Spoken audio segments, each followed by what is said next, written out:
Hello, everyone. I would love to talk to you today about sprouting. And I think that spring is on the horizon, but it doesn't matter what time of year it is because it's actually at any time of year is a good time for sprouting.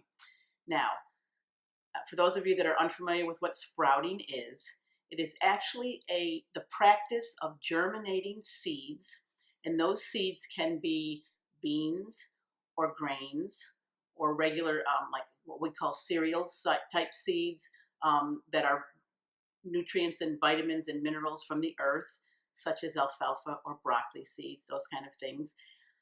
They are designed to be nourishing for you, and this practice allows you to sprout something, literally grow a sprout on it, so that your food can become more easily digestible in the body. And I'll explain that in a minute. And it also gives you more access to the nutrients and enzymes in your body. So, you know that in the springtime, when the seeds start to sprout up from the earth from any type of plant, it's a time of new growth. And that is the most prolific time of that particular plant. That means it has the most nutrients and the most enzymes in it. So when you take natural seeds from the earth and sprout them yourself in your home, you're actually getting the enzymes, and these raw sprouts are a beautiful way to aid in your digestive system. So I wanted to show you how. It's so simple, it's so easy, and it's so inexpensive to do. So you begin with a seed pack, and you can find these at any uh, organic store, and you can find them in what I said before: broccoli sprouts, alfalfa sprouts, beans, and I'm going to show you what I have here today. I'm actually doing alfalfa sprouts, but they come in a variety. And I have two seed packets. These are USDA organic seed packets. I'm going to actually show you my garbanzo beans that I'm sprouting and a system of alfalfa sprouts that I've done over a variety of days. And hopefully you had an opportunity to take a look at the picture I showed you, because this is only a 3 to 4 day process. And then it just keeps going, so you get an abundance of seeds.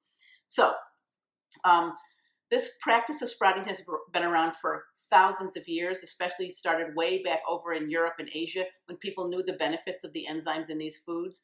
And so what you need just is a few simple things. You need some jars. Obviously, you need the seeds, but you need to pick your seeds, whatever you choose to do. And you can try a variety of ones and see the different tastes. But you need some mason jars. You also need a little bit of a strainer, something like this, because you're going to need to wash the seeds every day. And then I always have people use a little bowl, and I'll show you why I'm going to use that in a minute. And then I use literally a piece of paper towel and just a rubber band. You might want to use cheesecloth, but you don't want to put a lid on a mason jar because it actually would form kind of like what I call a terrarium, and it would get too moist in there. So the paper towel or the cheesecloth actually allows you to allow the sprouts to breathe. So before I show you actually how to do this, what I'd like to tell you a little bit more about are the benefits of sprouting, so that you can get a feel for why this is so important. I talked a little bit about digestion and nutrient absorption, but there are literally 6 main benefits. And the first one I will elaborate a little bit more on is nutrient absorption. So we have nutrients in all types of food, as I mentioned, vitamins, minerals, and enzymes. And a lot of times our body isn't able to absorb them because we might be missing some digestive enzymes, which happens to a lot of people as they age. And so by sprouting and eating more sprouted and raw foods, you actually can increase the nutrient absorption of foods in your body, especially B vitamins, iron, magnesium, and zinc. So if you're anemic, sprouting is a beautiful way to be able to increase the absorption of iron into the body. And it's just one of the beautiful benefits of it. The second benefit I talked about, which I want to elaborate on, is that it makes some of your foods easier to digest. And I know that, as I mentioned, some people have problems with certain enzymes, especially beans. They might be causing gas in your body, and sometimes your body can't really digest that properly. So the benefits of sprouting here will allow you to increase the nutrients in the foods, as well as ease digestion, because it has certain properties, the enzymatic properties, that are allowing you to um, build on those enzymes that are already in your body. So it literally increases the enzymatic activity, making your foods easier to digest. So the third benefit is it increases your fiber content.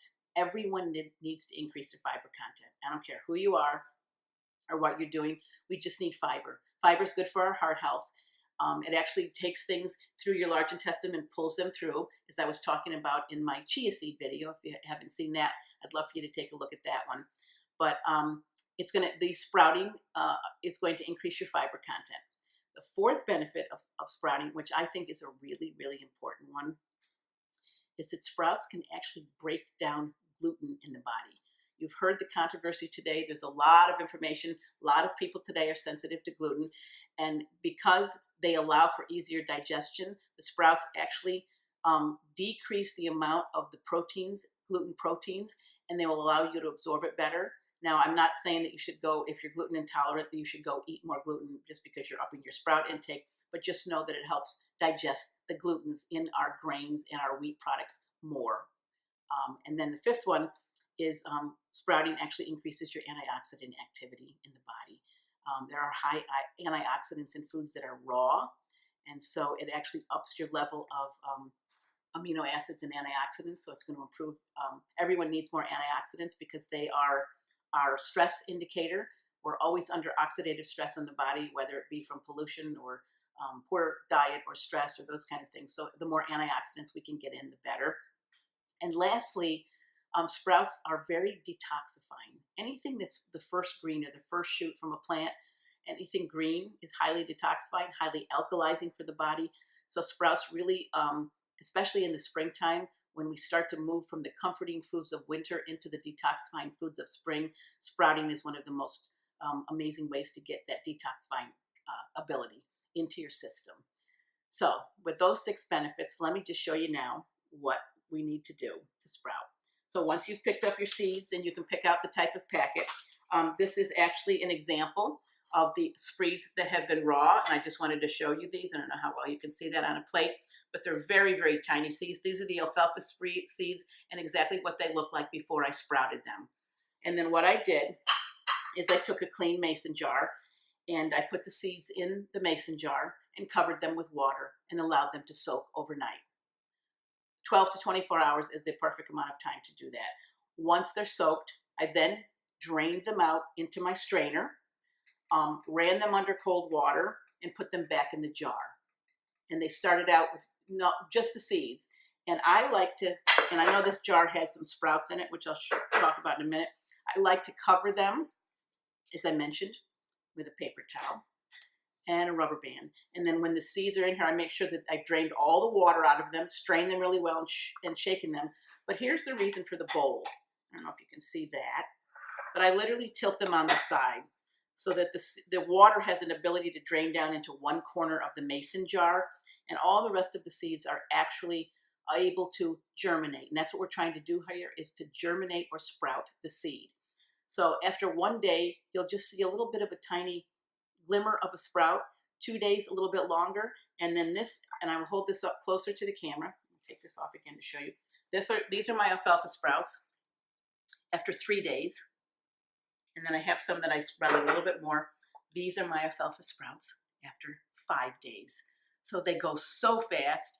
And as you can see, it's really, really a quick and easy process. So this is my example of the sprouts in my strainer, and you literally every single day in between that 1 to 5 day period, you're going to take them out of the mason jar, you're going to run them through the strainer, you're going to strain them really good, you're going to put them back in the mason jar and do just what I did before. You're going to cover them, and you're going to tilt them on an angle so that the water can absorb only down into one corner. If you see an abundance of water in there, you can probably drain it off again, but you leave them tilted in your jar on your counter, covered with a paper towel for however long you can keep them there. Once you get them to about the 5 day period, some people like them at 4 days. I happen to like them at the 5 day period. I then take them, put them in a nice bowl in the fridge, and they stay for up to 7 days. And you still need to rinse and drain them while they're in the fridge, because you don't want these to gather mold or anything like that. But they last about 7 days, and then what's in the jar, if the seeds that haven't sprouted yet are still there, just keep sprouting. This is kind of like an ongoing process. You can do this forever. And I know they have fancy trays out there that are like on screens so that the water's draining off them and the seeds have an ability to just germinate, and you can actually stack them on top of each other. I know some of my friends that do sprouting have like alfalfa sprouts, broccoli sprouts, quinoa sprouts, and even grain sprouts. And this is my example of my garbanzo beans. So there's a lot of things you can do. You can see, I don't know if anyone can see the cute little sprouted things that are coming out of these. Once I sprout my garbanzo beans, these are beautiful on salads, and I gain a lot of energy. They're high in protein content, and because they're sprouted and raw, and because of that enzymatic activity, you know that they're going to give you energy. So I always top my salads with sprouts. So I want to make sure that you remember to use raw seeds. And if you buy seeds that literally say sprouted seeds on the package, you'll find them in the seed area of some of your nurseries or some of your health food store. They will be for sprouting. And again, you can find bean sprouts or grain sprouts as well. I just want to make sure that they're raw, preferably organic if you can. And remember, you want to cover them overnight with water. Let them sit for 24 hours so that they just soak in the hydration. Drain them fully, put them in a mason jar, cover them with a paper towel, tilt them, and then day 1, day 2, day 3, rinse them each day, put them back in the jar, make sure they're well drained. And by day 4 or 5, you've got a whole wide array of sprouts.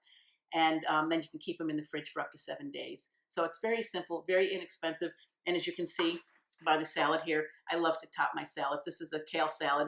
I've added my radishes and carrots and a whole bunch of sprouts, full of energy. All right. I hope that was in keeping with the theme that we're on with Seeds of Intention for this beautiful virtual retreat. And thank you for allowing me to share something that I'm so passionate about once again. Have a beautiful day. Happy sprouting.